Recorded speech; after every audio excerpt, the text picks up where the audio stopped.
또 이번 주간은 많은 교회에서 교사 헌신 예배로 또 교사들에 대한 여러 가지 교육이 있게 되어집니다. 어느 신문을 보니까 현재 교사로 재직하고 있는 분들에게 다시 태어나도 교사의 길을 걸을 것인가 라고 물었을 때에 약 20% 정도가 그렇게 하겠다. 대부분의 사람들이 다시 생각하겠다. 그 길을 가지 않겠다. 라는 말을 했다고 합니다.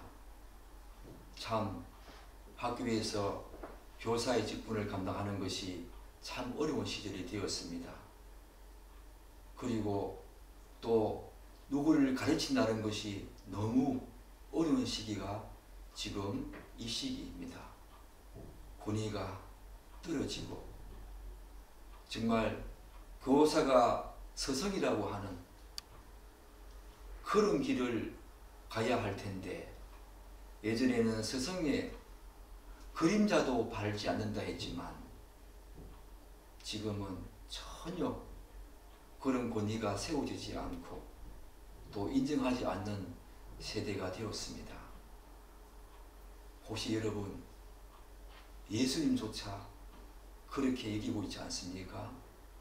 포스트 모더니즘의 그 사고에 젖어서 모든 권위를 인정하지 않는, 절대적인 권위를 인정하지 않는 그런 모습 속에서 혹시 하나님조차 그렇게 여기며 생각하고 있지 않습니까? 다시 한 번 더 하나님에 대한 생각들 우리가 정리할 때입니다. 다시 한 번 더 돌아볼 때입니다. 우리는 2주 전까지 갈라디아서 말씀을 계속 묵상해 왔습니다. 오늘은 갈라디아서 2장 19절로 21절에서 그리스도와의 위대한 연합과 그 결과에 대해서 살피게 되었습니다. 너무너무 귀한 말씀이고 우리가 익히 또 암송도 하고 있는 귀한 말씀이지만 이 말씀 속에서 다시 한 번 더 하나님의 깊고 오묘한 그 놀라운 은혜와 복을 여러분들이 마음껏 경험하며 그분의 임재함을 다시 한 번 더 생각하며 경험하는 복된 시간 되기를 축복합니다. 18절에서 바울은 이렇게 말하지요. 만일 내가 헐었던 것을 다시 세우면 율법으로 말미암아 구원을 받는 것이 아니라 믿음으로 말미암아 구원을 받는다는 것, 그것을 다시 세우면, 헐었던 것을 다시 세우면 내가 나를 범법한 자로 만드는 것이라고 말했지요. 그러면서 바울은 그 이유를 어떻게 말하는가? 바로 19절에 이렇게 말합니다. 내가 율법으로 말미암아 율법을 향하여 죽었나니 이는 하나님을 향하여 살려 함이라. 우리말에는 생략되어 있지만 헬라어와 영어 성경에는 19절을 왜냐하면 이라고 시작합니다. 그러므로 19절은 18절에서 말한 내용, 곧 바울 자신이 범법자가 아닌 이유를 설명하는 부분이라고 할 수 있지요. 왜냐하면 내가 범법자가 아닌 이유가 무엇인가? 왜냐하면 이라고 하면서 19절로 이어집니다. 그렇다면 바울이 범법자가 아닌 이유로 말하는 것이 무엇입니까? 그것은 바로 바울 자신이 율법에 대하여 죽고 그래서 결과적으로 하나님에 대해서 살았다. 하나님에 대해서 살았기 때문이라고 말하고 있지요. 이 말은 무슨 말입니까? 율법에 대하여 죽고 하나님에 대해서 살려 함이라.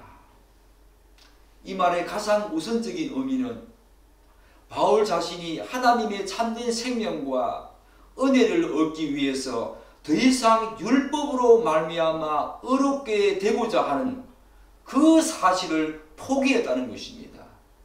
율법에 대하여 죽었다는 말은 이제 율법으로 말미암아 의롭게 되고자 하는 그 생각을, 그 사상을 포기했다는 것입니다.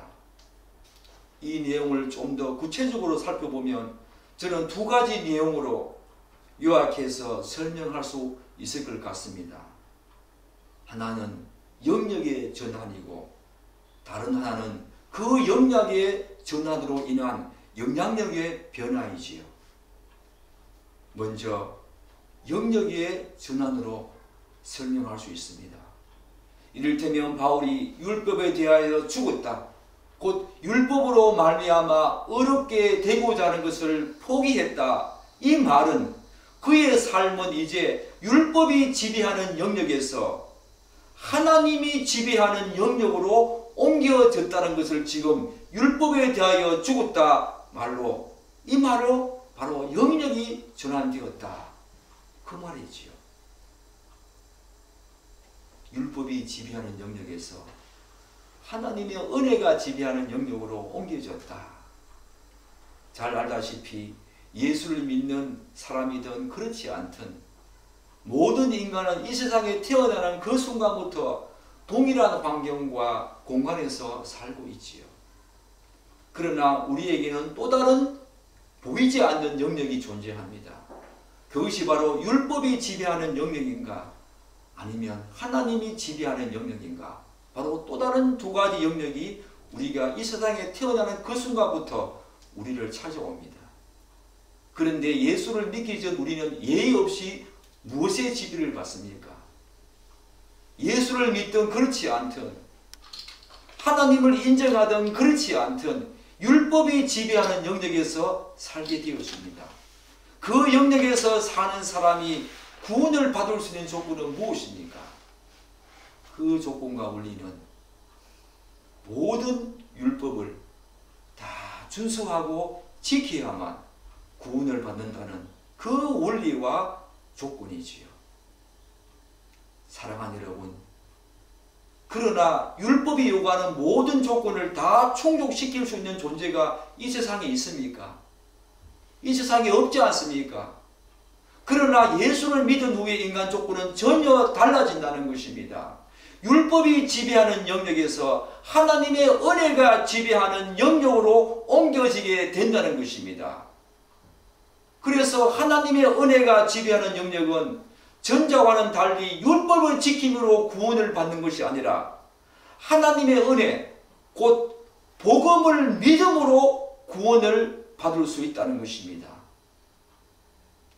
따라서 율법으로 말미암아 어렵게 되고자 하는 것을 포기한 바울은 이제 더 이상 율법이 지배하는 영역이 아니라 하나님의 은혜가 지배하는 영역에서 참된 생명과 구원을 얻게 되었다는 것을 지금 나는 율법에 대하여 죽었고 하나님에 대해서 살았다, 그렇게 지금 말하고 있는 것입니다. 영역이 전혀 달라졌다, 그런 의미지요. 하나님이 지배하는 영역으로 율법의 그 지배가 아니라 하나님이 지배하는 영역으로 옮겨졌다, 이 말을 율법에 대하여 죽고 하나님에 대하여 살았다 라는 말로 이야기를 하고 있는 것입니다. 한 걸음 더 나아가서 율법에 대하여 죽고 곧 율법으로 말미암아 어렵게 되고자 하는 것을 포기했다는 또 다른 의미는 바로 첫 번째로 말한 영역의 전환의 필연적인 결과이고 그 연장선상에서 이야기를 할 수 있겠습니다. 이를테면 영역의 전환으로 인해 이제 그 영향력을 전혀 다르게 받는 존재가 되었다는 것입니다. 말하자면 율법이 지배하는 영역에서는 그것이 주는 부담감과 중압감과 압박감, 그리고 그 자유가 없었지요. 말하자면 율법이 지배하는 영역에서는 그것이 주는 압박감과 무게감, 중압감으로 말미암아 참된 자유와 평안과 안식이 없었다는 것입니다. 온전히 그것에 온전히 얽매여서 살았던 것입니다. 그러나 하나님이 지배하는 영역에서는 율법이 주는 그런 무게감과 압박감, 부담감, 중압감, 그런 파괴적인 어떤 폐해가 아니라 하나님의 은혜가 주는 참된 자유와 평안을 가지게 되었다는 것입니다. 지금 사도 바울이 그 말을 하고 있는 것입니다. 내가 율법에 대하여 죽고 하나님에 대해 살았다는 말은 바로 그 말을 하고 있는 것입니다. 따라서 바울이 율법에 대하여 죽었다고 한 말은 예수를 믿은 후에 그는 이제 더 이상 율법의 영향력을 받지 않게 되었다는 것입니다. 즉 율법이 요구하는 구원 그 원리에서 벗어났으며 율법이 부과하는 그 무게와 중압감에서 완전히 벗어났다는 것입니다. 바로 율법에서 자유하게 되었다는 것입니다. 이게 바로 율법에 대하여 죽고 하나님에 대해서 살려 함이라 라고 한 중요한 의미지요. 사랑하는 여러분들은 율법에서 자유하고 해방된 그 안식과 평안함, 그 완전한 진리가 주는 자유함을 누리고 있습니까? 아니면 여전히 율법에 얽매여서 그것에 사로잡혀서 율법이 주는 중압감과 압박감 그 속에 여전히 살고 있습니까? 사도 바울의 이 말을 한번 들어보십시오. 모든 예수 믿는 사람들은 율법에 대하여 죽고 하나님에 대해서 산 사람들입니다. 이제 율법을 지킴으로 말미암아 구원을 받고자 하는 그 중압감과 압박감이 아니라 하나님의 복음과 은혜가 주는 그 놀라운 자유와 평안과 안식이 우리에게 있다는 것입니다. 그 자유가 있다는 것입니다. 사랑하는 여러분, 그거 누리고 있습니까? 정말 누리고 있습니까? 정말 누리고 있습니까? 돌아봐야 합니다. 자신을 살펴보아야 합니다. 그 자유 속에서 사는 사람이 참된 그리스도인 아닙니까? 이제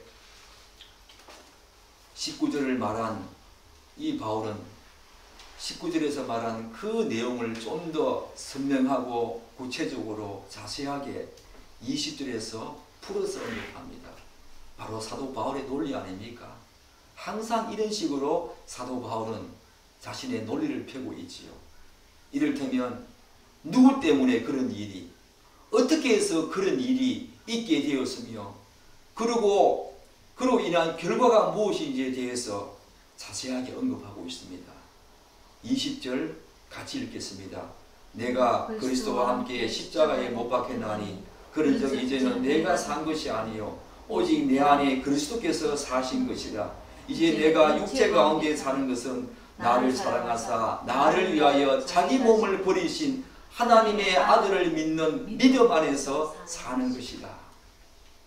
19절에서 자신이 범법한 자가 아니라 정말 하나님에 대해서 자유한 자라고 말을 그 사도 바울은 20절에서 자세하게 그 내용을 언급합니다. 왜 자신이 율법에 대해서 죽었고 하나님에 대해서 살게 되었는지, 바울은 누구 때문에 그리고 무슨 일로 말미암아 율법에 대하여 죽고 하나님에 대해서 살게 되었다고 말합니까? 오늘 20절 본문을 보면 바로 예수 그리스도께서 십자가에 못 박혀 죽으심으로 말미암아 그런 놀라운 일이 있게 되었다고 말합니다. 그러므로 이 지점에서 우리는 예수 그리스도께서 십자가에 못 박혀 죽은 사건이 바로 바울이 앞전에서 말한 율법에 대해서 죽었다, 이 사실과 깊은 관련이 있다는 것을 알 수 있지요. 그러면 왜 깊은 관련이 있습니까? 예수 그리스도께서 인간의 몸으로 성육신 하셨을 때에 그는 우리와 마찬가지로 율법 아래 오셔서 율법의 지배를 받게 되었습니다. 율법의 제정자시요 창조자시요 또한 수요자이신 그분이 우리와 동일하게 율법의 지배를 받는 그런 존재가 되었다는 것입니다. 그런데 그분은 죄가 전혀 없지 않습니까? 완전한 하나님이자 완전한 인간의 몸을 입고 이 땅에 오셨기 때문에 그분은 이 땅에 사시는 동안에 하나님이 요구하시는 모든 율법을 다 준수함으로 말미암아 다 만족시키셨지요. 더군다나 죄의 삭선 사망이라고 하는 그 하나님의 말씀대로 십자가에서 모든 율법을 다 이루신 것입니다. 또한 하나님께서는 우리의 모든 죄를 그분에게 다 전가시키셔서 죄인인 우리가 받아야 될 하나님의 모든 저주와 영원한 형벌과 심판을 그분으로 하여금 담당하게 하셨습니다. 십자가는 바로 그런 놀라운 일이 벌어진 사건이자 현상이었습니다. 사랑하는 여러분, 그런데 성경은 2000년 전에 일어난 이 놀랍고 역사적인 사건을 죄인인 여러분과 제가 믿을 때에 어떤 일이 일어난다고 말합니까? 오늘 내가 그리스도와 함께 십자가에 못 박혔다라고 말하고 있지 않습니까? 바로 그리스도와의 완전한 연합이 일어난다고 말합니다. 그래서 그분이 성취하신 모든 일이 마치 우리가 성취한 것처럼 하나님께서 그렇게 인정해 주시는 그런 복이 우리에게 있게 된다는 것입니다. 그 사실을 본문은 바로 내가 그리스도와 함께 십자가에 못 박혔나니 라고 표현하고 있지요. 바로 이 부분은 현재 완료형으로 과거부터 지금까지 계속해서 그렇다는 것입니다. 계속해서 그분과 함께 십자가에 못 박히고 있다는 것입니다. 그래서 예수 그리스도를 믿어서 그분과의 그 신비한 연합, 생명과 육체와 영적인 연합이 일어나는 순간에 모든 율법을 만족하신 예수 그리스도의 그 의가 바로 나의 의고 여러분의 의가 된다는 것입니다. 그리고 죄의 삭수로 사망하신 그분의 죽음이 나의 죽음이 됨으로써 죄책에서 완전히 해방되어지는 그런 구원을 얻게 된다는 것입니다. 그것이 바로 그리스도와의 완전한 연합으로 인한 위대한 결과 아닙니까? 그래서 로마서 8장 1절은 뭐라고 말합니까? 예수 그리스도 안에 있는 자에게는 더 이상 정죄함이 없다. 그러므로 그리스도와의 연합되어서 그분과 함께 십자가에 못 박힌 사람은 그리스도를 따르는 데 방해가 되는 모든 죄악된 것들, 그런 욕구들을 날마다 십자가에 못 박는 삶을 산다는 것입니다. 내가 그리스도와 함께 십자가에 못 박혔나니, 이 말은 현재 완료형으로서 예수를 믿은 그 순간부터 지금까지 삶의 모든 여정 속에서 항상 그분과 함께 십자가에 못 박히는 삶을 산다는 것입니다. 사도 바울이 지금 그 사실을 고백하고 있는 것입니다. 율법에 대하여 죽고 하나님에 대해서 살려 함이라, 그 말을 이렇게 구체적으로 자세하게 또 이야기를 하고 있는 것입니다. 사랑하는 여러분, 그런데 본문은 예수 그리스도를 믿어서 그리스도와의 신비한 연합, 영적이고 육체적이고 또한 그 신비한 연합 속에서 곧 계속해서 그리스도와 함께 십자가에 못 박힘으로 말미암아 바울 자신에게 일어난 놀라운 두 가지 사실을 요약해서 말해주고 있습니다. 20절 다시 한번 보십시오. 내가 그리스도와 함께 십자가에 못 박혔나니 그런즉 이제는 내가 산 것이 아니요 오직 내 안에 그리스도께서 사신 것이라. 이제 내가 육체 가운데 사는 것은 나를 사랑하사 나를 위하여 자기 몸을 버리신 하나님의 아들을 믿는 믿음 안에서 사는 것이라. 사랑하는 여러분, 두 가지 발견하셨습니까? 그리스도와의 완전한 연합으로, 다시 말씀드려서 율법에 대하여 죽고 하나님에 대해서 산 사람이 이제 놀라운 두 가지 결과가 그 이후에 일어난다는 것입니다. 첫 번째가 무엇입니까? 바로 이제는 내가 산 것이 아니요 오직 내 안에 그리스도께서 산다는 것입니다. 이 말이 무슨 말입니까? 바울은 그리스도와의 연합으로 율법에 대해 죽은 자기 자신 안에 이제는 자기 자신이 아니라 예수 그리스도께서 살아계신다고 말합니다. 오늘 19절에서 뭐라고 말합니까? 하나님에 대하여 살았다라는 말의 또 다른 표현 아닙니까? 이러한 일은 예수를 믿는 모든 사람에게 동일하게 일어나고 발견되는 복되고 경이로운 일 아닙니까?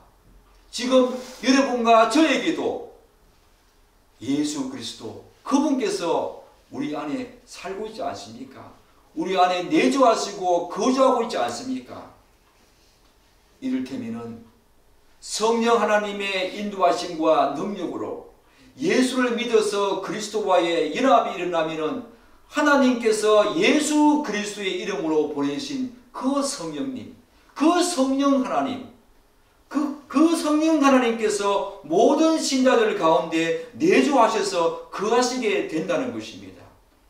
그래서 이전에 내가 주인 되어서 살았던 모든 삶이 곧 철저한 자기 중심성과 자기 자신을 위해서 살았던 모든 삶이 이제는 예수 그리스도가 주인 되시고 그분이 다스리시고 통치하시고 지배하시는 그런 삶이 된다는 것입니다. 바로 예수 그리스도가 내 안에 산다. 그 말은 바로 이런 의미 아닙니까? 사랑하는 여러분, 바로 자기 자신이 부인된다는 것입니다. 철저하게 자기 중심성과 자기 자신에 대한 그 존중과 교만이 내려놓아진다는 것입니다. 하나님과의 인격적인 만남과 교제가 일어나면서 하나님의 이름과 영광을 위해서 살아가는 획기적인 삶의 변화가 일어난다는 것입니다. 예수를 믿는 모든 사람에게는 바로 이러한 놀라운 일이 일어난다는 것입니다. 예수 믿기 전에는 우리 모두가 정도의 차이는 있지만 철저한 자기 중심성과 자기 자신을 위해서 살았던 존재였습니다. 여러분 자신을 한번 돌아보십시오. 제 자신을 돌아보건대 어떤 선행을 하든지 어떤 일을 하든지 간에 나의 모든 삶에서 일어나는 모든 일들은 다 나 자신을 위한 것이었습니다. 선행을 해도 칭찬받고자 했던 것이고 다른 사람을 돕고 내 일을 해서도 내 이름과 영광을 위해서 내 자신을 위한 삶이었다는 것을 저는 철저하게 깨닫게 되었습니다. 그런데 예수를 믿게 되어지면 그런 삶의 획기적인 변화가 일어나면서 예수 그리스도께서 내 안에 계심으로 말미암아 이제 하나님의 영광과 이름과 명예 그분의 나라를 위해서 살게 되는 놀라운 일이 있게 된다는 것입니다. 바로 율법에 대해서 죽은 것은 과거형이지요.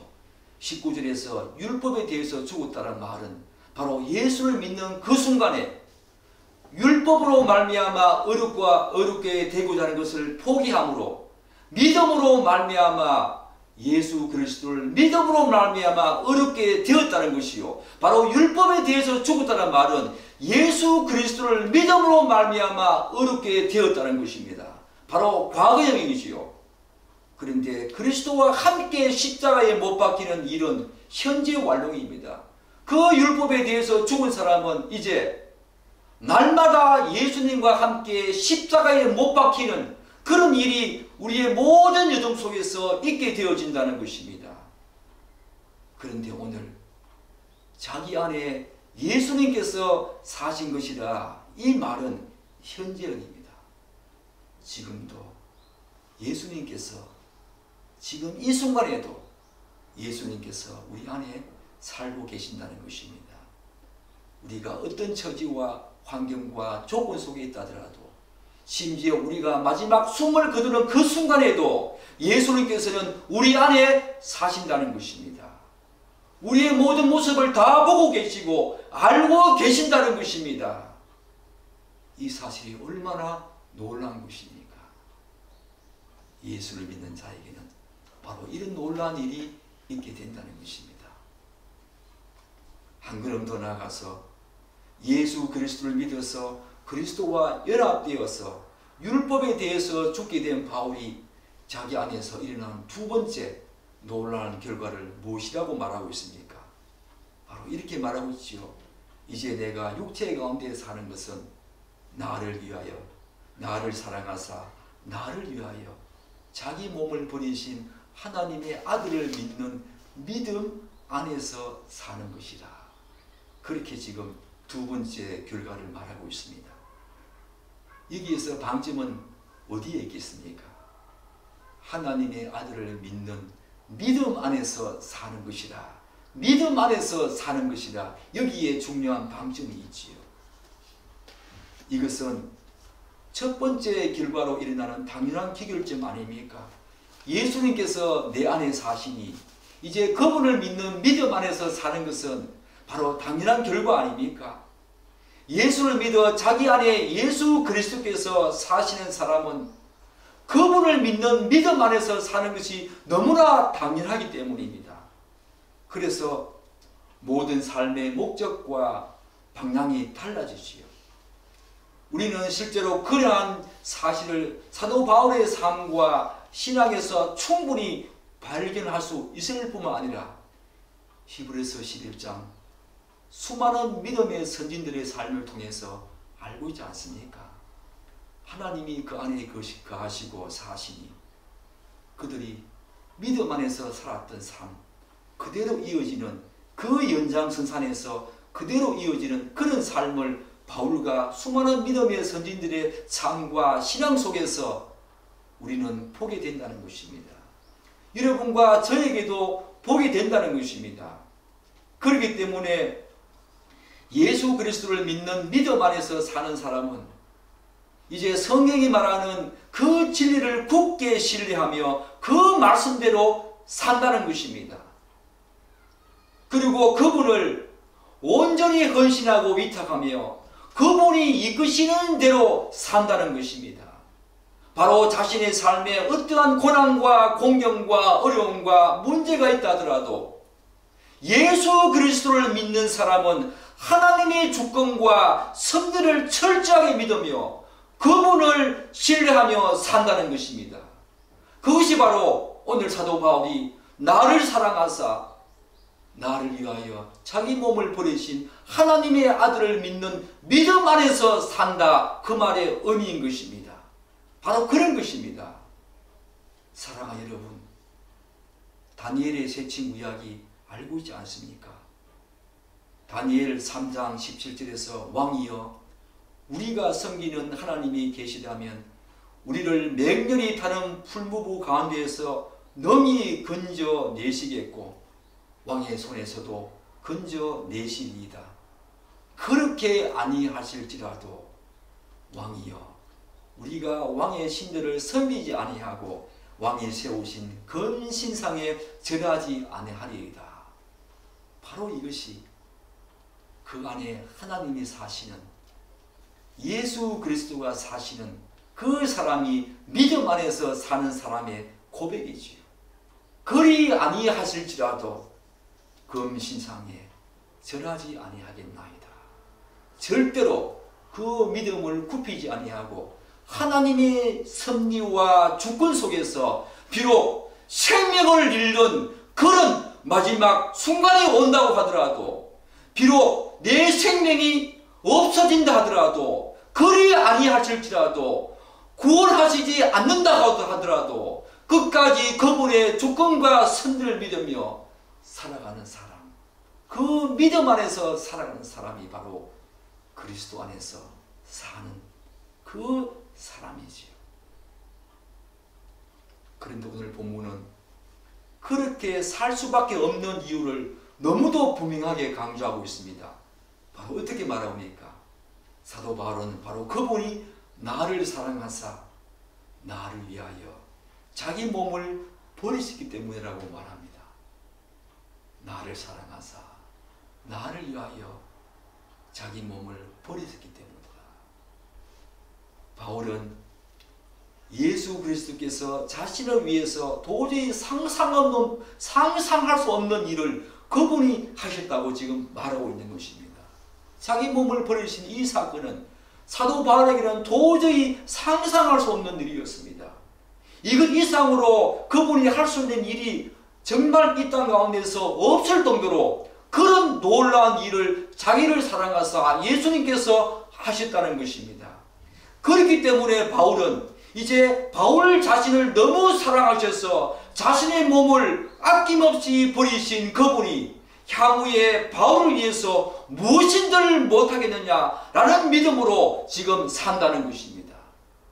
자기 몸을 버리신 그분이 사도 바울을 위해서, 여러분과 저를 위해서 무엇인들 못하겠습니까? 그것 이상으로 할 수 있는 것이 무엇입니까? 그것이 가장 위대한 하나님의 사랑의 표현 아니었습니까? 그렇지 않습니까, 여러분? 요컨대 바울은 이 땅에 육신을 입고 사는 동안 그러하신 예수 그리스도를 온전히 믿는 믿음 안에서 살겠다고 지금 고백하고 있는 것입니다. 바울의 이런 고백은 예수를 믿는 모든 성도들 한결같은 고백이 되어야 하고 삶과 신앙이 되어야 합니다. 예수를 알지 못하고 믿지 않는 자연인들과 성도의 가장 큰 차이점이 바로 이 지점에서 드러난다는 것입니다. 따라서 성도들의 신앙과 삶은 현재적인 상황과 조건의 어떠함에 좌우되지 아니하고 예수 그리스도를 믿는 믿음 안에서 그 모든 것을 다른 관점과 시각으로 보는 것입니다. 다시 말씀드려서 성도의 삶은 자신에게 닥친 모든 그런 상황을 믿음의 눈으로 바라보면서 그분을 믿는 믿음 안에서 항상 감사하고 찬양하며 그분을 높이며 그분을 바라보며 걸어가는 삶이 된다는 것입니다. 사도 바울처럼 수많은 제자들처럼 바로 그것이 예수 그리스도를 믿는 믿음 안에서 사는 것 아닙니까? 지금처럼 너무 불확실한 삶, 불확실한 세대가 어디 있었습니까? 이 시대에 모든 것이 불확실하고 모든 것이 변한다고 하더라도 하나님이 우리를 위해서 자신의 몸을 내어주신 그분이 끝까지 영원불변하신 그분이 끝까지 우리를 살피시고 인도하신다는 사실, 그 믿음만큼은 절대로 변하지 아니하고 확실한 것입니다. 그런 믿음이 여러분과 저에게 있어야 한다는 것입니다. 사랑하는 여러분, 그런 믿음 안에서 살고 있지요. 그런 믿음 안에서 여러분 든든히 서가고 있지요. 그러해야 합니다. 그러면서 사도 바울은 이제 마지막 결론으로 나아갑니다. 21절 한번 보십시오. 내가 하나님의 은혜를 패하지 아니하노니 만일 어렵게 되는 것이 율법으로 말미암으면 그리스도께서 헛되이 죽으셨느니라. 본문은 바울이 새롭게 언급하는 부분이라기보다는 앞에서 언급했던 말을 다시 한 번 더 반복하면서 강조하는 말이지요. 이런 논리를 사도 바울은 수많은 서신서에서 펴지 않습니까? 로마서에서 펴지 않습니까? 17절 한번 보십시오. 만일 우리가 그리스도 안에서 어렵게 되려 하다가 죄인으로 나타나면 그리스도께서 죄를 짓게 하는 자냐? 결코 그럴 수 없느니라. 바로 이 부분과 21절은 굉장히 맞닿아 있지요. 바로 다시 한 번 더 강조하면서 절대로 그럴 수 없다는 것을 반복적으로 지금 강조하고 있는 것입니다. 갈라디아 교회에 어떤 일이 있었습니까? 몰래 들어온 유대 그리스도인들이 구원은 예수도 믿고 율법도 지켜야만 한다고 가르쳤습니다. 그러나 바울은 그들의 가르침대로 구원을 받는 것이라면 예수 그리스도께서 헛되이 죽은 것과 다름없다는 폭탄 선언을 지금 하고 있는 것입니다. 그것은 십자가 죽음의 불완전성, 불충분성을 나타내는 바로 하나님의 아들 예수 그리스도의 그 십자가 죽음이 너무 허무한 것으로 결론 지어지는 그런 내용 아닙니까? 심지어 그분이 인간의 육신을 입고 이 땅에 오셔서 율법 아래 사시면서 율법의 모든 요구를 다 만족시킨 것도 다 헛된 것이 된다고 지금 사도 바울은 말하고 있는 것입니다. 율법으로 말미암아 얻게 된다는 것은 바로 그런 것입니다. 모든 것이 헛된다는 것입니다. 이를테면 우리는 율법으로 말미암아 얻게 되는 것이 전혀 불가능하지요. 그렇기 때문에 사도 바울은 반드시 예수 그리스도를 믿어야만 얻게 되는 이 복음과 은혜의 진리를 절대로 폐할 수 없다고 지금 강력하게 선포하고 있는 것입니다. 사랑하는 여러분, 여러분들은 다시 한 번 더 묻습니다. 율법의 그 강압감과 중압감, 그 부담감과 그 거부감 속에 여전히 살고 있습니까? 그것이 아니라 하나님이 주시는 은혜와 참된 복, 그 안에서 생명과 자유를 누리며 살고 있습니까? 오늘날 조국교회는 아직까지 많은 사람들이 교회당에 다니면서도 후자의 삶을 사는 사람들 많이 있지 않습니까? 여러분과 저도 과거에 그런 삶을 살았지 않습니까? 사랑하는 여러분, 바울의 이 선언을 들어보십시오. 바울은 이제 율법에 대하여 죽었다고 말합니다. 율법으로 말미암아 하나님께 어렵다 받고자 하는 그 모든 것을 포기했다고 말합니다. 오로지 예수 그리스도를 믿음으로 말미암아 구원을 얻는 이 놀라운 은혜 속에 들어와 살고 있다고 말하고 있지 않습니까? 사랑하는 여러분, 이제 율법의 중압감에서 벗어나십시오. 율법이 주는 그런 압박감에서 벗어나십시오. 믿음 안에서 그분이 주시는 참된 평안과 안식과 생명을 누리십시오. 사도 바울처럼 누려야 합니다.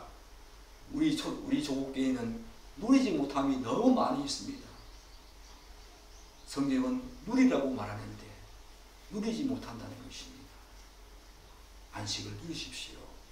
참된 평안과 은혜가 주는 놀라운 자유를 누리십시오. 진리를 알지니 진리가 너희를 자유케 하리라. 우리는 이 자유를 누리면서 이제 내 안에 사시는 예수 그리스도, 그분을 믿는 믿음 안에서 당당히 살아야 합니다. 이 시대를 바로 그렇게 살아야만 우리 예수 믿는 사람들이 그렇지 않은 사람들과 가장 큰 분기점과 차이점이 드러나지 않겠습니까? 어떠한 상황과 공경과 처지와 조건 속에 있다 하더라도 이제 예수를 믿는 그 믿음 안에서 우리는 모든 것이 그리 아니하실지라도 끝까지 그분의 주권과 선대를 믿으면서 이 땅을 살아가야 한다는 것입니다. 그렇게 살아가는 여러분과 제가 되기를 기대하고 축복합니다. 기도하겠습니다.